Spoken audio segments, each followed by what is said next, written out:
On our last episode, we told you about where our boating adventures began. Join us as we bring this story a little closer to present day.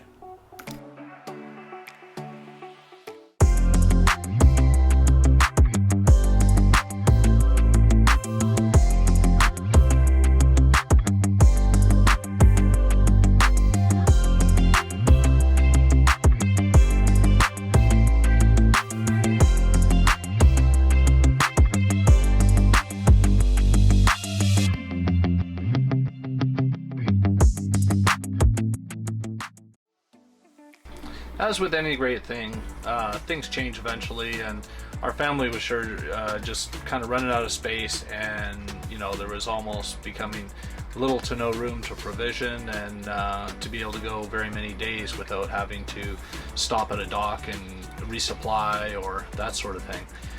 We kind of determined we were going to have to start looking at another boat. We did like the trawler style boats, but with many of the boats that we would have preferred, they were fairly prohibitively expensive.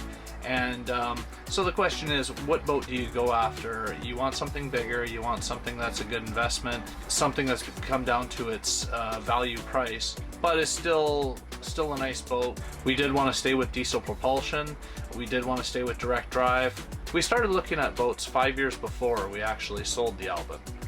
And we did evaluate a lot of boats, and we kept coming back to this one boat. While filling up in Maple Bay in July 2011, we found this magazine article that we started reading. Yeah, and it says, when you go to the field docks and they have all the different magazines, free magazines that you can pick up and read. So Advertising sponsor. Yeah, so I always kind of like to grab them because you never know. There's usually some interesting articles in there, and so we, I don't think we looked at it right away.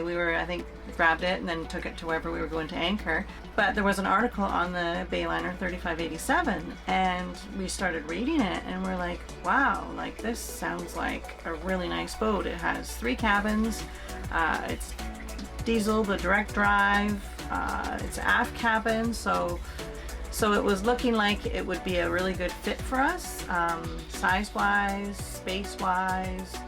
It kind of ticked off a lot of the boxes that we were looking for in a boat to upgrade. It was still pretty early in the process. We were still years off from being at a funding goal where we'd be in a position to buy a boat like that. And but it did give us something that we started looking at. And from that point on, we looked at the space it provided, the kind of maintenance and upkeep a boat like that would take, and the overall cost, the purchase price and the continual cost. And then that was sort of the benchmark that we sort of started comparing other possible boats that we might consider purchasing. Eventually, on our summer trip to Desolation Sound, we started feeling like the boat was becoming a little bit on the small side. It just became kind of minorly frustrating here and there, just not having the space. And in the summer, it's usually okay because you're in the dinghy or you're in the kayaks, or it's summertime, you're outside a lot. But we could tell that those minor frustrations were going to sort of diminish the enjoyment that we otherwise would always feel on the water. That's right. We also had continually by this time it was 2015, and been comparing the 3587 to so many boats already, and we just kept coming back to it. And it was nothing really, if anything, maybe the Bayliner wasn't the boat we wanted, but there was just so many value points that it just ticked so many boxes. So it was actually in 2014 we ran into a gentleman at Refuge Cove of all places, and he had the 3587, and they were right across the dock from us. And I was like, Matt, look, there's one of those boats that we saw in the magazine. So I was like, go talk to him. So I chatted about the boat, but in any case, I was able to get a really good earful on how he felt about the boat and how he liked the boat, and everything from an owner's perspective, it really sounded like a really nice boat. So the next year in 2015, we started really considering maybe it was going to become time to make the change. We were in Desolation Sound and just kind of glancing on Yacht World, and I think there might have been about 3 of them for sale, but one of them we were pretty certain was that same boat of the fellow that that you were talking to up at Refuge Cove the year before. So we're like, hey, we kind of know who this person is. We've kind of seen the boat, at least from the outside, and you know, maybe we had a lot of information on the boat that wasn't gathered from a selling position. That's so right, yeah. So we had a pretty good feeling about that boat. It was just about to be listed on one of the brokerages down in Sydney. So over the last week or two of our holidays in 2015 in Desolation Sound aboard the Albin, at this point we had mentally, I think, committed to a plan that we were probably gonna pursue a Bayliner 3587. Kind of couldn't wait to actually get back to Sydney to see if we could have a look at it, specifically the one that I had seen the year before and talked to the owner. Mm-hmm. So we basically finished off our holidays and headed back to Sydney. So we were quite excited to get back home from our holidays in the prospect of possibly getting a bigger boat. And I want to say I was probably the most excited. Matt and the kids, well, they were kind of a little more attached to the Albin than I was.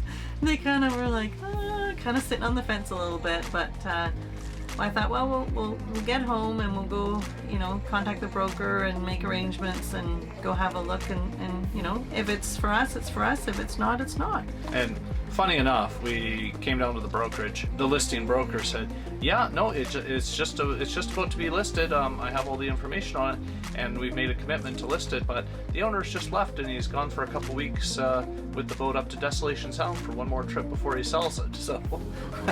So that kind of meant that, okay, we got 2 weeks before anything's going to happen at this point. But we did have a good commitment on we were going to be the first to have a crack at it anyway. Yeah. So that gave us time to go over in Vancouver. There was 2 other boats. So we thought, well, we'll go have a look at them just for comparison, you know, see what the difference is. And then as well, we went ahead and just cleaned up our boat. At this point, we were actually trailering it because we came back from Desolation Sound from Campbell River on the trailer. So we had it at home, so I completely emptied everything out and we prepped the thing for sale, and we took a trip to Vancouver to look at 2 other 3587s. The first one we looked at, we kind of knew that it was going to be probably a little bit rough. It was kind of with the intention that, you know, we want to see the worst one first, and then kind of, you know, you almost get an idea what to look for, especially if you're, you know, all comparing these to, you know, the same model of boat. So, and it was pretty rough. It almost seemed like it might have been a X-Charter, but maybe not. It might have just been kind of, you know. It just looked really worn. It was stinky. It was, there's a lot of things. There was it did need, it needed a lot of attention, and you know, it had a bunch of oil leaks on, I think, the engine and stuff. There's some oil leaks on the engine and transmission, and it was going to need a lot. But you know, it gave us a good starting point. You know, we were still going to consider it, but it was a good one just to check out first. And then we went over to Port Moody to look at another one.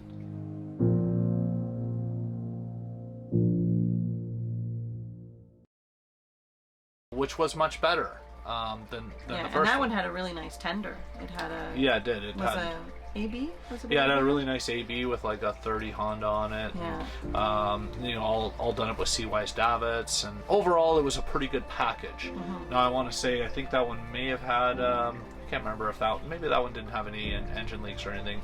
It wasn't bad. It would have been definitely a consideration, but we really did have our eyes set on the one back in Sydney. Yeah. And that was from what I knew about it, it was kind of going to be the one we would probably go with, unless something surprised us. Right.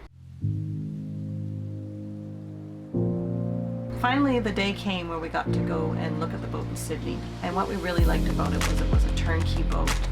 For me, I really liked that because we like to be on the water so much.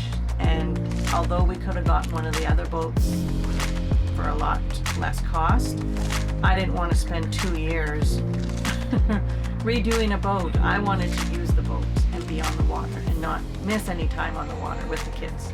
So, yeah. And doing projects and stuff, that that adds up enough. Let alone catching up on a bunch of deferred maintenance, and before you really get to engage very many of the specific projects you might be wanting to do, it would add a lot more time, and it probably wouldn't allow you to actually use as much as you might like if you have to do so much work to it. About the only thing with the boat in Sydney, it was we were looking primarily for a boat, or the way we use a boat is an anchor first boat. So having good ground tackle, having inverter, a reasonable sized battery bank, gas in the galley, those were priorities. And unfortunately, about the only thing with the boat in Sydney is it did at least have gas, so or propane, so you didn't have to worry about being hooked up to a dock or running a generator for the stove, but everything else, it didn't even actually have an inverter at all, which was kind of surprising, but it was mainly sort of a dock queen kind of boat. So it meant basically I was going to have to do an inverter, I was going to have to get a bigger battery bank. It didn't have any other heating other than the reverse cycle air conditioning heat pump type setup, which is okay when you're at a dock, it's great, but you can't run it off a battery, especially a small bank. But any sort of battery it's just not enough. So the thing that we really had to focus on, especially when you're buying a boat, you are always best off to really focus on the core of the boat, not necessarily the entire package, unless that package is so good. A dinghy, you can always get a dinghy, and a dinghy's going to wear out, you're going to have to replace it and all that sort of thing. But the core boat, picking the best one that's in the best condition, I kind of determined that it was really where the money was best spent. So everything checked out, so we did it. We went ahead and we bought the boat.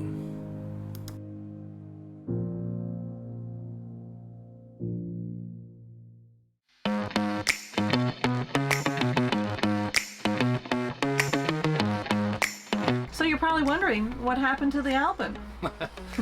The Albin, yeah, like Kelly said, we were, there was a little bit of sadness because, that thing that we had for 11 years, we had covered a lot of miles, spent a lot of time on it, and it was a pretty special little boat. But no, we prepped that boat up, we put it on Craigslist, put it on, the local, some other local online sort of things, and yeah, we pretty much had a deal ready to go in about 4 days.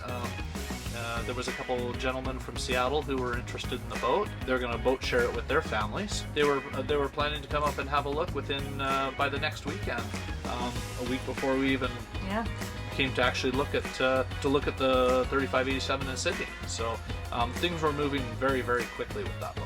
So the gentlemen did come, and they were both quite taken with the boat. They loved it, and we wrote up a deal right then and there.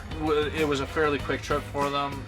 They weren't in a position for delivery or anything like that. But from what they saw, and we had just been running it, so and we've been running it for years, and I've done maintenance on it. There wasn't any reason to believe that there was everything was subject to a water test, but we did write the deal on it, and subject to a water test, we would deliver the boat to them. At that point, it was kind of a crazy time, if you kind of put it all into perspective. So we had our blissful holidays up in Desolation Sound, everything nice and slow and relaxing the way it's intended to be. And then we make this decision to pursue another boat and sell the existing boat. To get it in perspective, we rush back, we go to hook up with this other boat, the boat's not available. We determine we want to get our existing boat sold, so we deal with getting that cleaned up and prepped and ready, and start getting the advertising out for it, and start, negotiating viewings with people. Meanwhile, I had actually started another job at that time, so it was hard for you to get. Yeah, it was a few work. months ago I had started that job, so work was pretty pressing as well to come back to after a holiday, as well as we're lining up appointments in Vancouver for the following weekend to go look at other boats. Yeah. Then you're getting surveys, you're lined up, you're getting pre-inspection, looking at your financing options, and kids, and so on and so forth. Yeah. It was becoming a very busy organization of events at that time.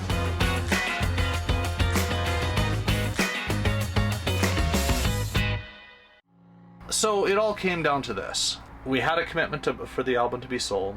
We had a contract written to buy the 3587 in Sydney. Funny enough, those both closed at almost the exact same time. We were going to close the deal on the Friday on the 3587 to buy. On that same day, I was going to pick the gentleman up at Victoria from the Clipper. They were just going to come crash on the boat for the night, and we were going to deliver the Albin to them Saturday morning, essentially be, you know, picking up the 3587. And funny enough, that day that we were selling the Albin was 11 years to the day is when we bought it. Yeah. So something that perfect has to have a miss, and it did. So at that point, we had received the money in cash from the gentleman from the US. The way it was going to work is we were going to go launch the boat down at the boat ramp. They weren't buying the trailer, they were just going to take the boat. We were going to water test it and then continue on over to Port Angeles. If there was a problem, we would come back and the money would be returned, but otherwise, if acceptance of the boat on the water was given, then that would complete the deal, which is fairly common, you know, when you're delivering a boat and that sort of thing. So we got a pre-dawn start. It was really early. 5 in the morning. Yeah, it was about 5 a.m. So it was just getting light at that point. And we launched the boat and we went to go start it, and it wouldn't start. You can't imagine, like,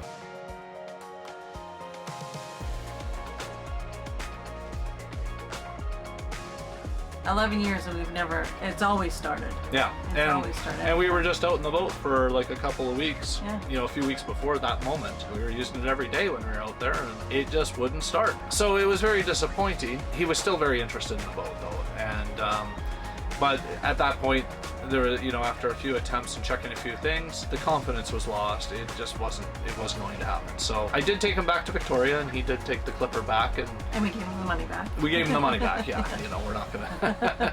But he still wanted to pursue the purchase, and for good reason, because, you know, that really did have a lot going for that boat. And at that point, once I dropped him off, came back to the house, then it was time for us to go out in the new boat. Yeah. What we had really been waiting for. Yeah.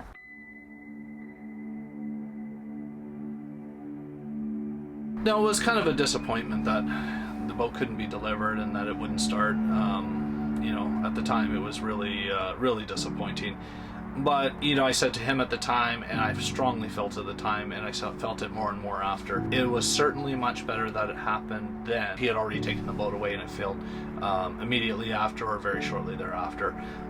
You know, that boat gave us really good service over the years. If there would have been anything to really tarnish the memory of ownership of that boat, that would have been a real long-term disappointment.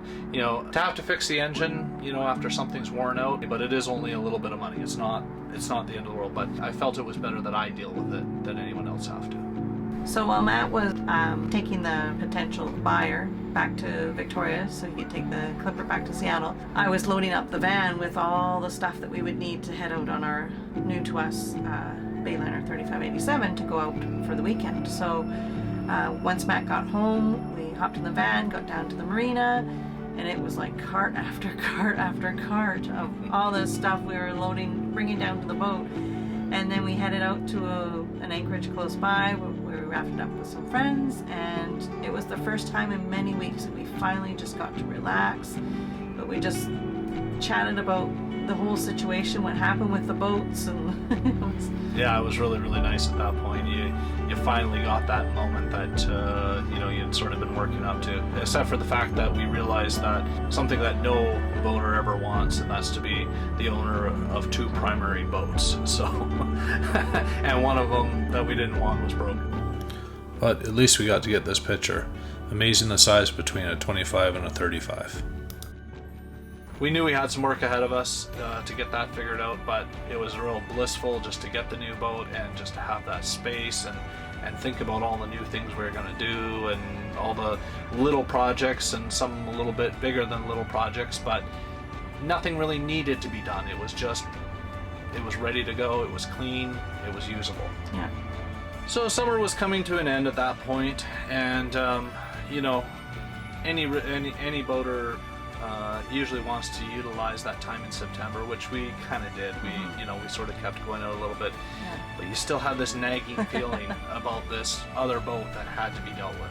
And you know, no matter how much you wanted to go to the new boat and do a little cleaning or you know, fix up a few things or make a few little improvements, you just knew you had to get back to that other boat. And so it caused a little bit of a conflict, and I kind of knew that I had to get back to it and deal with the engine issue. As late September came around, focus was diverted to the significant engine repairs that had to be done on the Albin 25. And it did take quite a bit. It did need a complete overhaul to sort out the issues. Mainly there had been a head gasket leak, and that time that it sat between we got home from holidays and when we launched for the water test delivery, it had actually damaged, it had actually corroded the valves and damaged it, and it had a loss of compression. So I did end up taking the head off and did a full valve job on it, and actually replaced the rings as well, because they had been quenched by the water. After that, it ran so good. It never run that good the entire time we owned it. It started up quicker than ever before, so it was a huge improvement, and it was nice to be able to deliver on that promise and deliver a great working boat to the next owner.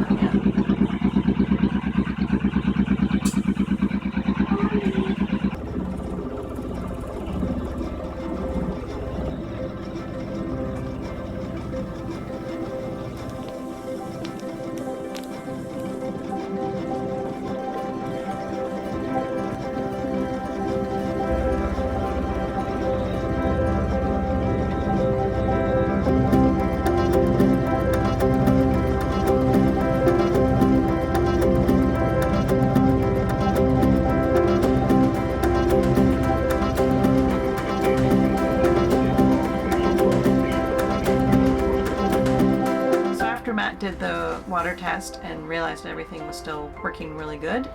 He contacted the previous buyer and scheduled a time for them to come back up again and do the water test and deliver the boat, and everything went well.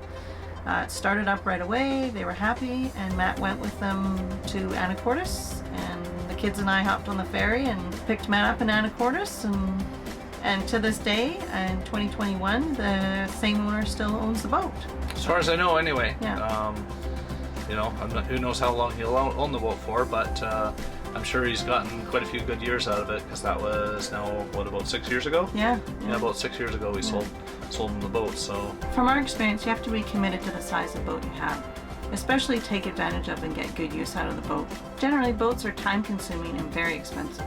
If you have that dream of going after a boat, do your research, make sure you pick the right type of boat to go after. There are a lot of boats out there. Sometimes the least expensive boat can be the most expensive boat. So it all starts with the right choice. You can buy a lot of boats, but you want to make sure you get one that suits your lifestyle, something that you can afford to own time-wise and financially. So if you enjoyed this video, make sure you subscribe, hit the bell so you'll be notified, and give us a like. And give us comments as well. Let us know what you thought of the video. Thank you for watching.